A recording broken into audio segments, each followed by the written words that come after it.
mortality reached over 2,000 Filipinos according to the World Health Organization or WHO. The agency also showed concern on the increasing tally of lung cancer patients on youths. Azar by Bien Manalo reports.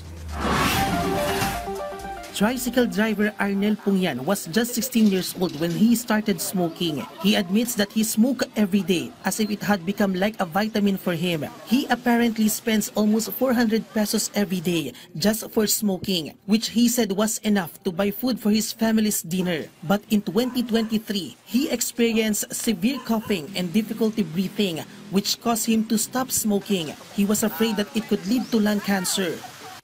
Diba, nakikita ko sana iba nagka-cancer, ganun.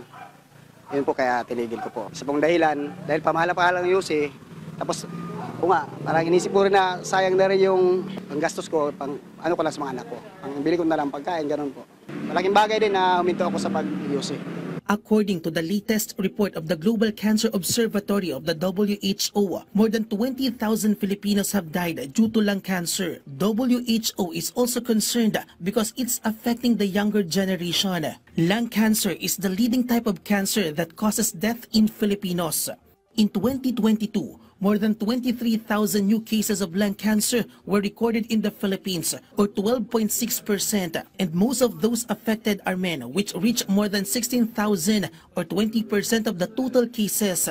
According to oncologist Dr. Herdig Lorian Luna of the Philippine Cancer Society, the symptoms may be just common cough and respiratory illnesses at first, so many patients in stage 3 or stage 4 find out that they have lung cancer. Dr. Luna said that the development of the disease can be prevented if people immediately undergo early detection and screening, especially for those who are smokers and are exposed to second-hand and third-hand smoke.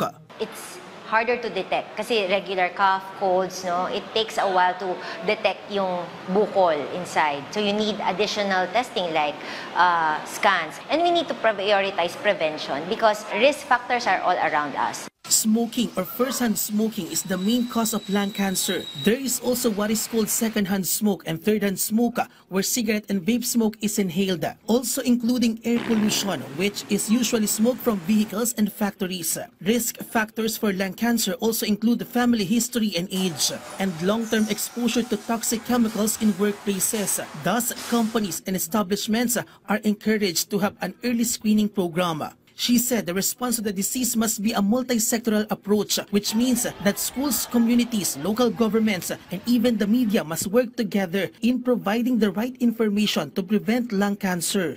Teach our young generation to make it normal to avoid smoking, to stop smoking. We really need to act now. That's the campaign of the Philippine Cancer Society, to act now. Meanwhile, the Philippine Health Insurance Corporation or PhilHealth has also included consultations and cancer screening tests in their health coverage program YAKAP or Yaman sa Kalusugan program, which promotes prevention and early disease detection. Bien Manalo from the National TV Network for a new and better Philippines.